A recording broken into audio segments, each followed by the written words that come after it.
Maintenant, pour cette partie, je dois pouvoir maintenant commencer les dimensionnements. Pour faire les dimensionnements, par exemple pour mes poutres, qu'est-ce que moi je vais faire? Pour faire les dimensionnements de mes poutres, je dois aller ici. Et là, je dois pouvoir faire des vérifications. Tu vois, je vais dimensionner la vérification d'abord des poutres aux états limites ultimes et aux états limites des services. Qu'est-ce que moi je vais faire? Je vais juste aller là.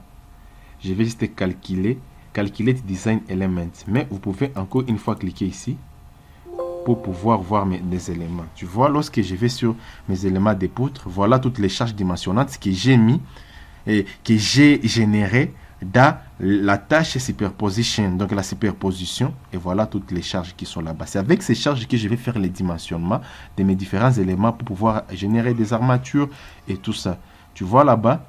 Maintenant, pour les graphiques de sortie, j'aimerais aussi avoir des... Et là, tu vois, là, il y a longitudinal reinforcement. Je vais aussi avoir ça aussi. Toutes ces ferraillages ici et les armatures de cisaillement, les armatures longitudinales, ainsi de suite. Entre autres, maintenant, quel type de visibilité pour la sortie? Je dois aller ici, du Fine. Et là-bas, j'aimerais que ça puisse, à la sortie du graphique de mes éléments, j'aimerais voir que ça puisse afficher ainsi. Et puis par après, je clique là-bas.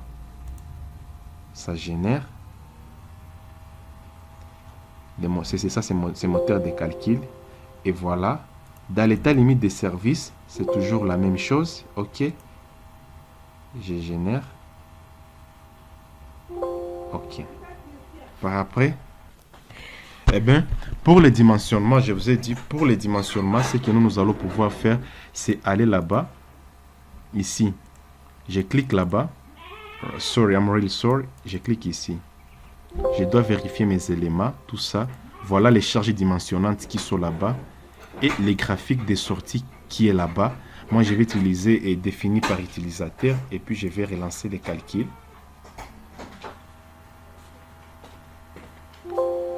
Et puis, par après, je vais aller là-bas aussi pour l'état limite des services. Non, ça, c'est pour l'état limite ultime, les dimensionnements des poutres. Et l'état limite des services. Tu vois les charges dimensionnantes, les graphiques de sortie, c'est la même chose. Là-bas, j'ai cliqué sur OK, utilisateur.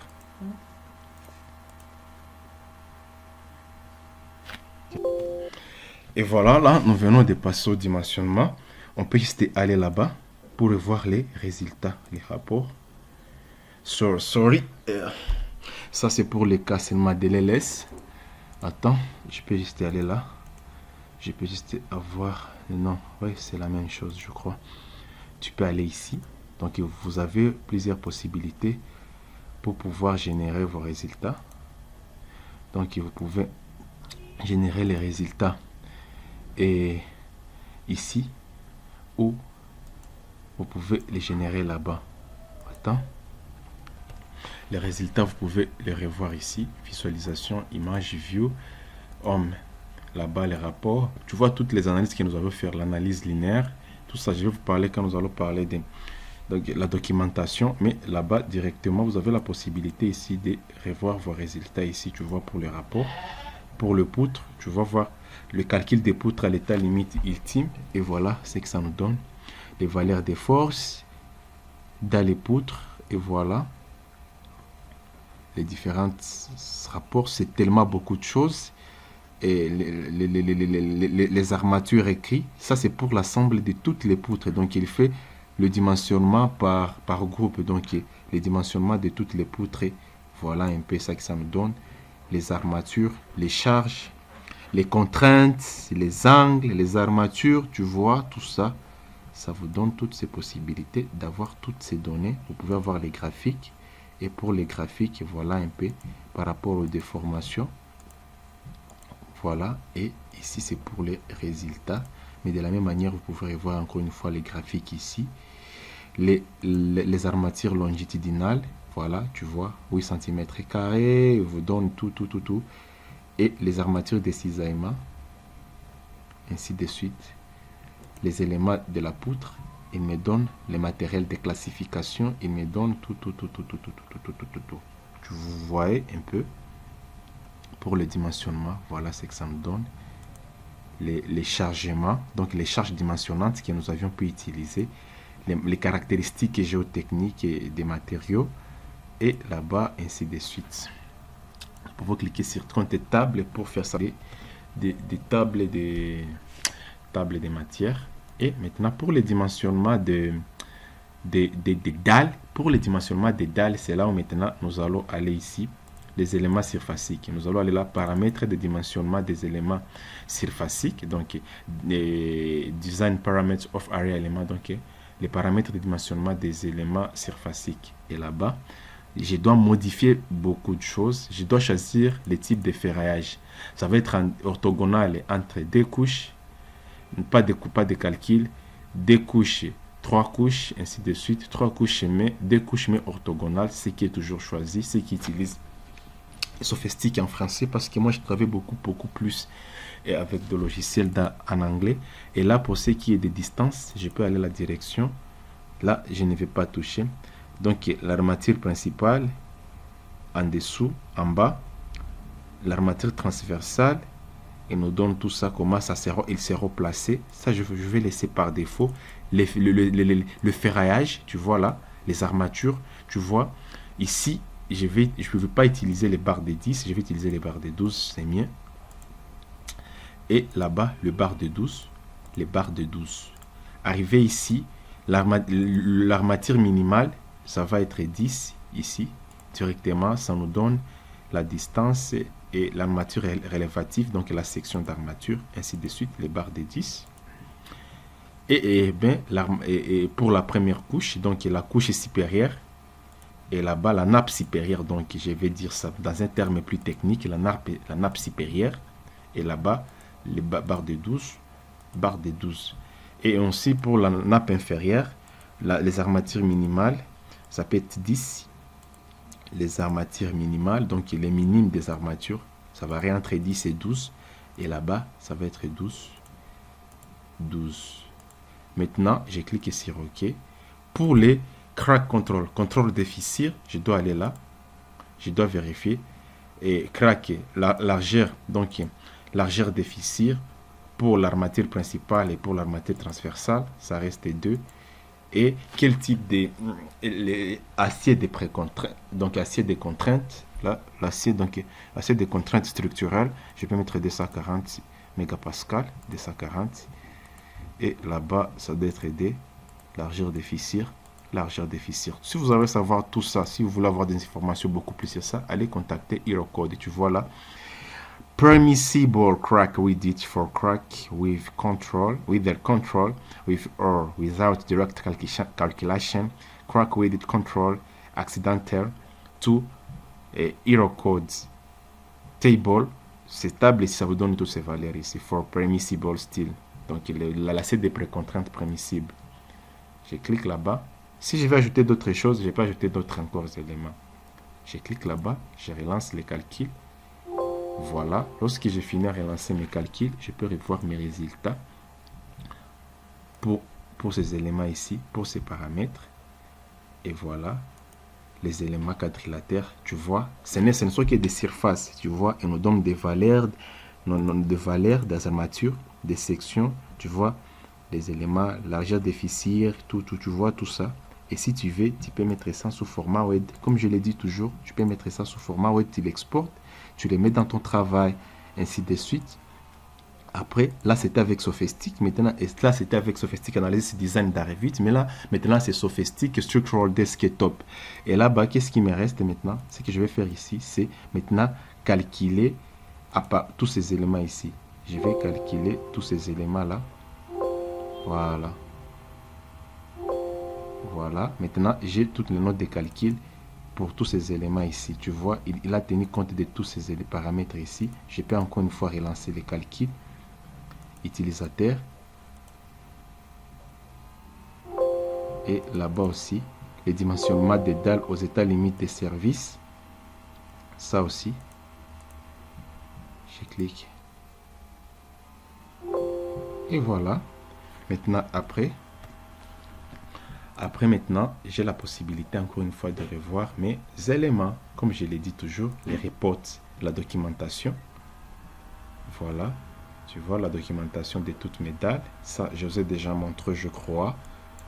vous êtes informé. Et là, je vais prendre ça pour les dimensionnements état limite et ultime. Reports. Tu vois que le logiciel il est plus rapide et plus professionnel. Tu vois là les surfaces d'influence pour les dalles, tu vois, et comment les armatures sont réparties. Vous avez la possibilité de roter ça ici. Vous pouvez cliquer sur l'élément ici et faire une rotation comme ça. Vous pouvez les roter comme ça. Vous voyez. Et là, vous avez comment l'élément se comporte. Là aussi, vous pouvez cliquer, faire une rotation comme vous voulez. Tout dépend de votre superposition. Comment vous voulez qu'il y ait vos éléments. Ça s'affiche là-bas. Ainsi de suite, ainsi de suite. Vous avez tous ces éléments ici. Et les valeurs de calcul. Et ça vous donne les designs. Et ça vous donne tout ça, tout ça, tout ça. Tu vois. Et voilà. Autre chose que j'aimerais vous montrer, c'est par rapport aux les charges et superposition des charges.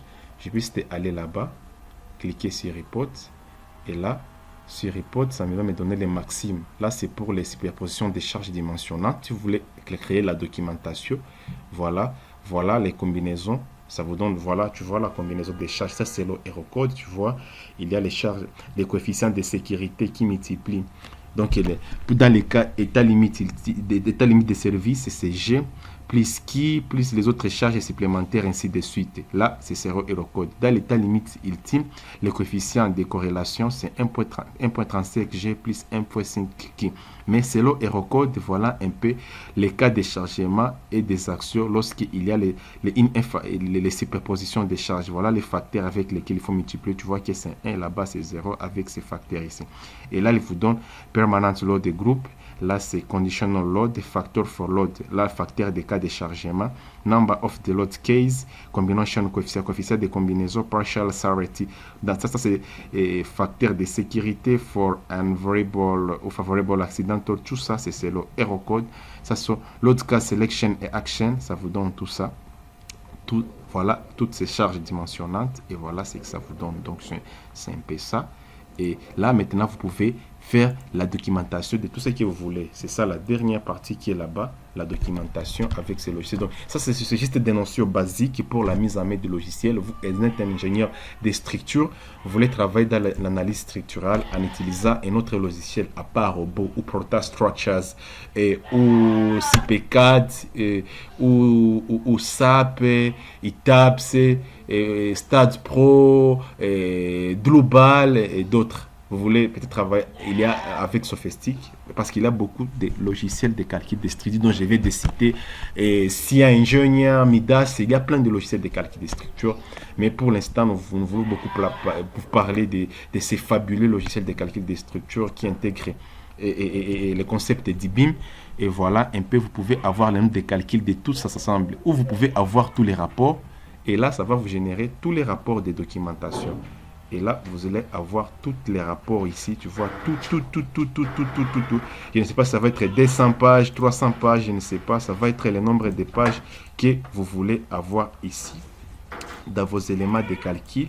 Et puis maintenant, par après, vous voyez par exemple pour la dalle, tu vois, ça nous donne des généralités pour nos dalles. Et tu vois, ça nous donne toutes ces valeurs ici et ainsi de suite. Les ferraillages, les courbes caractéristiques des diagrammes, les contraintes de déformation. Et pour nos bétons et pour l'acier, voilà, vous savez très bien, vous pouvez comprendre et s'interpréter ça avec les notions des bétons armés. Ça, c'est les diagrammes de contraintes et de déformation des bétons aux états limites et élastiques. Et voilà, un peu, voilà, ça sont les coefficients de majoration, 1.5, ça c'est le coefficient de sécurité pour le béton, et 1.15, ça c'est le coefficient de sécurité pour l'acier. J'ai expliqué ça ici.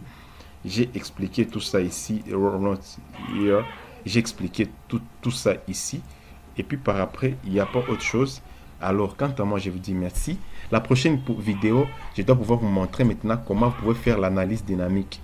Comment vous pouvez déterminer les modes propres, l'analyse dynamique, donc l'analyse modale spectrale avec Sophistic Analysis Design. Et puis par rapport, je vais vous parler aussi de l'analyse sismique, comment vous pouvez faire l'analyse sismique avec ces logiciels, ces fabuleux logiciels. Mais aussi dans les jours à venir, je vous parlerai comment vous pouvez insérer les phases de construction dans un projet comme Sophistic. Parce que si je rentre, non, j'ai déjà fermé Revit, mais je devais vous montrer comment vous pouvez créer des phases dans Revit. La phase préliminaire, la démolition, les phases phase finale, tout ça, comment vous pouvez générer ça et tenir compte des calculs dans votre projet avec Sophistic, ou soit en utilisant l'intégrateur Sophiplice et les processus graphiques d'entrée ou Rhino ou un autre logiciel. Le plaisir a été pour moi de vous présenter cette session. On se retrouve dans une nouvelle vidéo. Merci.